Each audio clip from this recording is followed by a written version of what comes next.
Breaking news Tirumala శ్రీవారికి భక్తులు సమర్పించే కానుకలను ఆధ్యాత్మిక కార్యక్రమాలకే వినియోగించాలని చిలుకూరు బాలాజీ టెంపుల్ ప్రధాన అర్చకుడు రంగరాజన్ అన్నారు.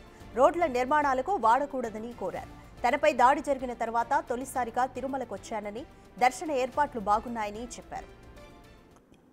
ఫిబ్రవరి 7వ తారీఖు నాడు నా మీద జరిగినటువంటి భయంకరమైన దాడి నుంచి నన్ను కాపాడినటువంటి ఆ స్వామివారి పాదపద్మాలకి ఒకసారి నమస్కరించాలని మనసులో కలిగింది కాబట్టి ఇవాళ స్వామివారి దర్శనానికి వచ్చాను.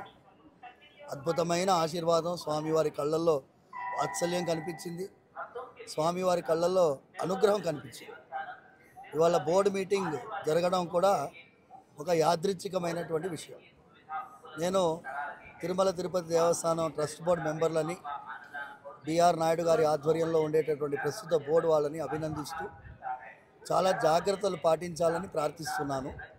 ముఖ్యమైనటువంటిది ఏంటి అంటే, ఎన్నో కోర్టు తీర్పుల్లో స్వామివారి యొక్క భక్తులు సమర్పించినటువంటి కానుకలతో వచ్చినటువంటి సొమ్ముని వేరే ఇతర కార్యక్రమాలకి వాడకుండా, ఇప్పుడు రోడ్ల నిర్మాణానికి కానీ వేరే దానికి దేనికి వాడకుండా ఆధ్యాత్మిక విషయాన్ని పెంపొందించే రీతిలో, మన ధర్మరక్షణ కోసం పెంపొందించే రీతిలో వేద ఆశీర్వాదాన్ని, వేద మార్గాన్ని ప్రతిష్టాపన చేసే రీతిలో వాడాలని మనస్ఫూర్తిగా ప్రార్థిస్తున్నాను.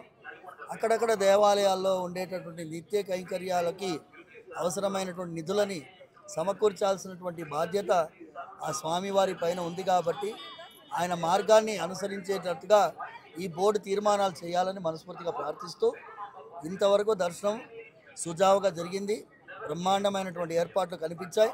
ఇది ఇలాగే కొనసాగించాలని మనస్ఫూర్తిగా ప్రార్థిస్తున్నాను. సర్వే జనా సుఖినో భవంతు. సమస్త సన్మంగళ.